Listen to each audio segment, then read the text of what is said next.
I don't remember the last time I went to saw Dastardy and the last seizure I had right after that visit, but yesterday I've been 20 days without a seizure. My wife's been keeping count on that. Okay. So most months you'll have a seizure. Is that accurate? Before he upped the Vimpat, I would go 2 days sometimes without a seizure, and then on day 3, I would have almost 3 in one day. And that's how the process would keep going. I would go maybe 2 to 3 days, and then day 4, I would have 3. And when was the Vimpat increased?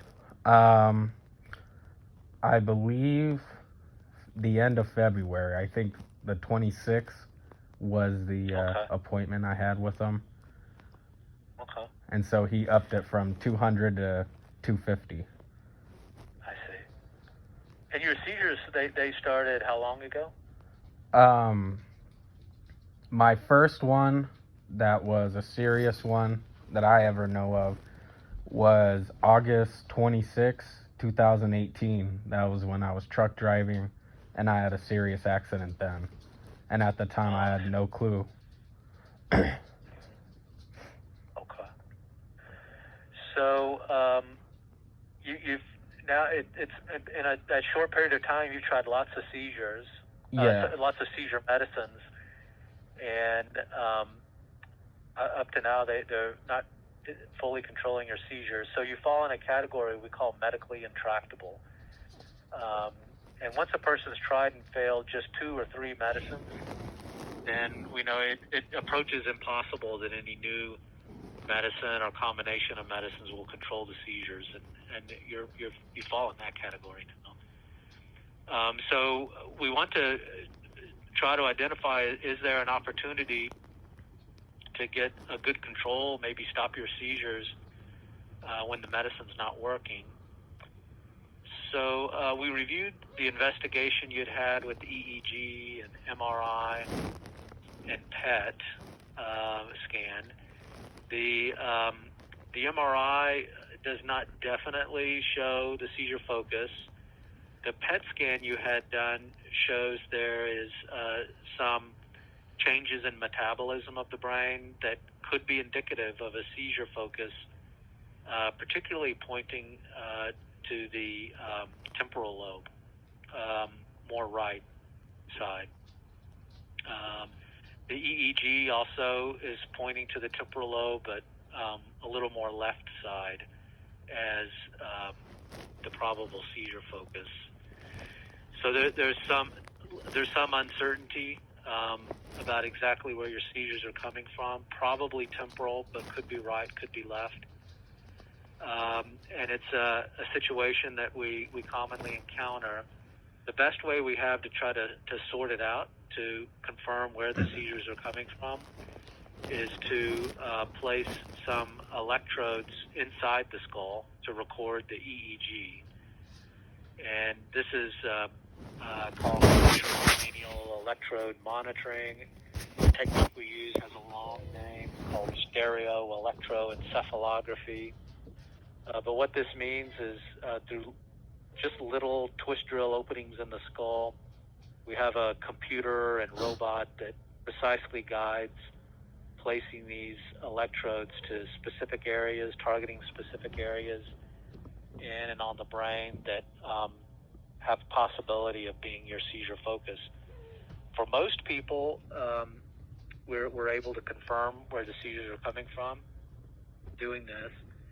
And if we're able to confirm where the seizures are coming from, then we can talk about a possible surgery to remove that seizure focus, and usually with a goal of seizure freedom, usually with the goal of stopping the seizures.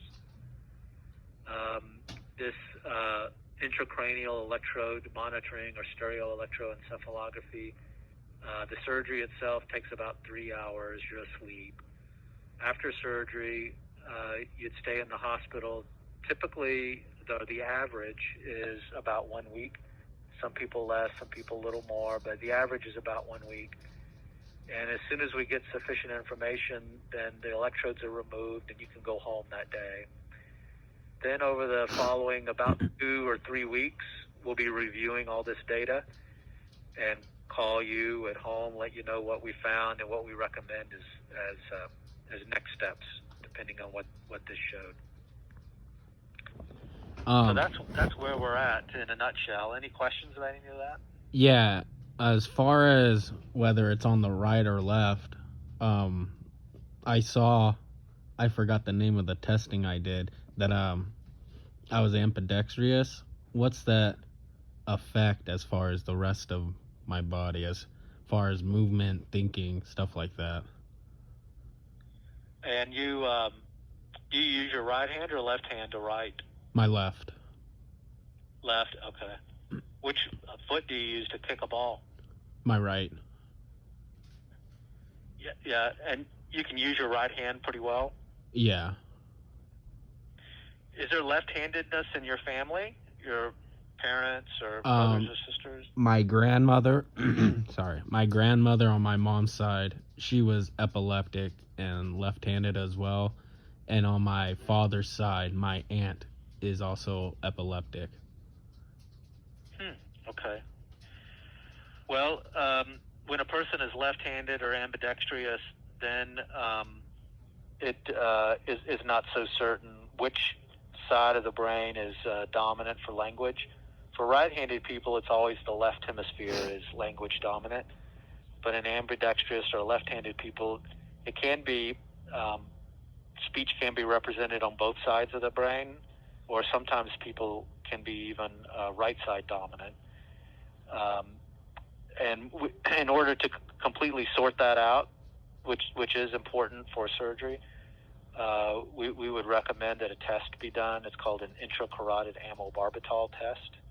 It's commonly called a WADA test, named after a man named June WADA.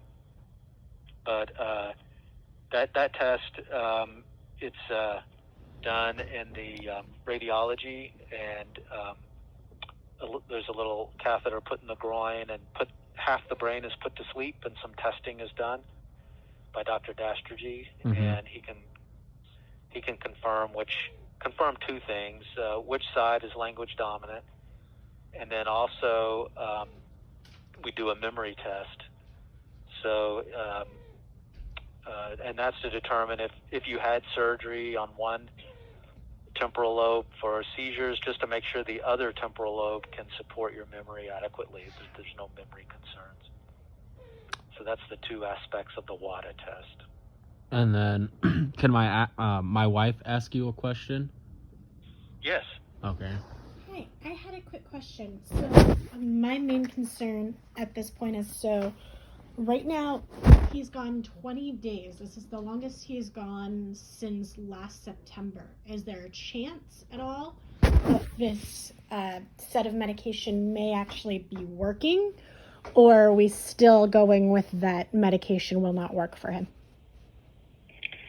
Well, I'd say almost certainly. This represents what we commonly call a honeymoon period. When you start a new medicine, you get some temporary control, but then the medication wears off. Okay. However, that being said, it would be, it'd be reasonable to wait a little bit and see how it goes with the Vimpat. That's fine. And then because he was dealing with a lot of side effects, so we never really stayed on a medication. I don't think Keppra was the longest. He hadn't stayed on a medication this long. So this is the longest he's actually been able to stay on one medication. So I'm hoping for the best, but understanding that it may not work. I think that's a very reasonable approach to take. Yeah, and it'd be reasonable, before embarking on this surgery, it'd be reasonable to see how it goes with the Vimpat. That'd be fine. My other question is, we were set, he was scheduled, I don't believe it's the WADA test, but he was already scheduled to do in April with radiology a memory test, and then they were going to run some other tests to get ready to be able to do the electrodes. But with the COVID-19, where are we looking at this process being stalled? From what I've heard, they're not doing any elective surgeries, procedures. What is your guys' feel with that, as far as getting him in? Yeah, it's kind of a day-by-day assessment of the situation. Okay. But I would say since he's doing well on the vent pad, it'd be reasonable to see how that goes. He has a neuropsychology testing with Dr. Fogel, I believe is scheduled for April 22nd. That is the one I'm thinking of, yes. Yeah, I would go ahead with that. I mean, if you can. Okay. And then I think Dr. Dastergy had organized some other tests. Yes. I would go ahead with the other tests. Okay. That because it would be important for overall taking care of his seizures and managing. Absolutely. And just in case we're in this honeymoon stage, we want to have as many things ready to go and in line for the electrodes. So if it turns out the vent pack doesn't work, then we can move quickly to the next step. And now, as far as getting all of that, like you said, it's just kind of a day-by-day thing. So it's kind of just keeping in contact with whatever doctor or whatever clinic is going to be doing said procedures, correct? Yeah. Okay. That's it, exactly. Okay. We're just kind of trying to take it day by day. But I'll hand you back to Brian. Thank you, doctor. Sure. Yeah, thank you. Hello. Now, another question I had was with the electrodes and things like that, would that be something that would be a permanent choice as well? To have them installed? There is a treatment approach where electrodes are put in the brain. That's true. But for what we're discussing, it's just the electrodes are just put in for a week, approximately, to record the EEG, and then they have to be removed. These don't stay in. And as far as if I don't have a seizure, it's still recording how my brain is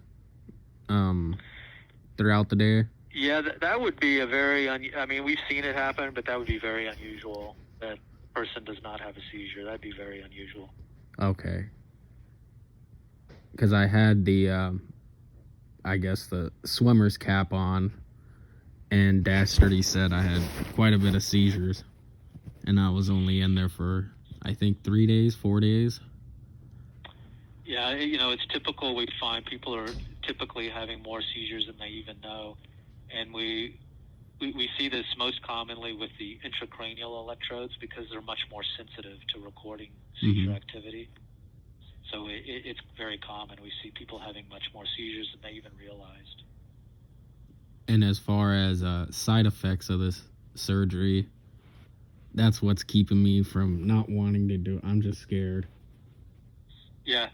So those are risks. The risks, in fact, are very low. We've never had a catastrophe here, but if you look around the world, the risks are less than 2% for any major problem, anything terrible you don't want to happen, a stroke or a hemorrhage or infection or anything terrible. Less than 2% are the risks. Okay. And on the brain side, you said it was temporal lobe, most likely, where the location is? It's looking most likely to be temporal lobe, right or left. And as far as that, is that kind of different than if it was located in a different location? As far as the seizures and how it makes me react, I guess, because before all this, I believed I was kind of short-tempered, and even now, I'm starting to feel like it's getting worse.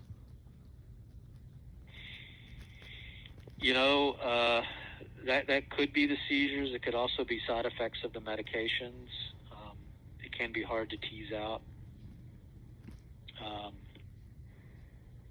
But as far as where the seizures come from on the brain, yes, they can cause, the seizure patterns can be different, the side effects can be different, but there's a lot of overlap between the different lobes of the brain of what a seizure can look like, and that's why it is useful as a guide, but it's not we're not able to confirm where seizures are coming from just based on how a person reacts to the seizure. Okay. Your seizures are typical for temporal lobe seizures, but they could be coming from other places too. And particularly the frontal lobe, we want to rule out. So we would put some electrodes in the frontal lobe also, just to make sure that they're not frontal. Alrighty. Well, I think that's about all the questions I think my family asked to ask you as well. So for now, let's see how it goes with your new medicine, and you'll go ahead and get these other tests done, the neuropsychology test, etc., the Dr. Dastergy organized. And then, if the seizures do return and you want to go down this surgery route, can you give my office or Dr. Dastergy's office a call so we can get that ball rolling? Yeah.